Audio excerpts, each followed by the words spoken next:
After discussing hyperbole and detours, we shall go ahead with one more figure of speech, that is oxymoron. Oxymoron is a figure of speech in which two seemingly opposite and contradictory elements are juxtaposed. Two opposite ideas are brought together in oxymoron. In literature, oxymoron is also known as oxymora or oxymorons, and it reveals a paradox. A paradox means a contrast. When we talk about the origin of the word oxymoron, that itself is oxymoron. Means the word oxymoron comes from the ancient word oxmoron, which is compounded of a compound of two words, oxus. Oxus meaning sharp. It means sharp, the first part, or keen, and moros, M-O-R-O-S, means in Greek, means dull. Look, you will see that these two opposite ideas are brought together in the word itself. The first part of the word means sharp or keen, and the second part of the word means dull or stupid. In this manner, two opposite elements are brought together. So, oxymoron is bringing together of two opposing or contradictory ideas or elements. So, the term oxymoron or oxymoron in Greek means something nearer to wise foolishness. Wise foolishness. त्याचा आपण शब्दशः अर्थ पाहिला ऑक्झिमोरॉनचा oxymoron in Greek language. It means wise foolishness. की आपण म्हणतो ना वेट घेऊन पेडगावला जाणे, that kind of. So we understand that in oxymoron there are pair of words such as adjective noun combinations of a new classic or a big ship, or a noun verb combination such as the silence whistles. Okay, new classic adjective and noun, big ship, or a noun verb combination is also there. The silence whistles. Whistles is the verb. And it can be found in phrases or sentences that have juxtaposition, combination of contradictory concepts. I will see some examples so that you'll be able to understand it. Controlled chaos. Chaos means disorder, and disordered is controlled. So these are two opposite ideas. Kill with kindness. Now, kindness and killing are two opposite things.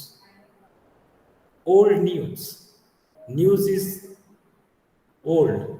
Itself is oxymoron because news is supposed to be new. Small giant. Giant itself is very big, and then the word small is being used to describe a giant. Copy. When you say original copy, that itself means oxymoron. In a day-to-day life, we come across such kind of examples. Original copy. When you say copy, it cannot be original. Odds.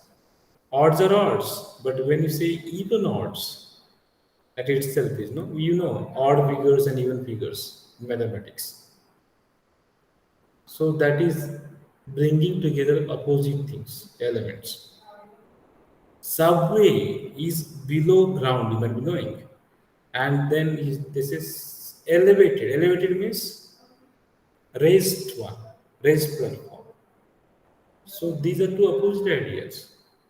Subway is supposed to be in the underground, and at the same time they're using elevated subway. So this is how two opposite ideas are brought together.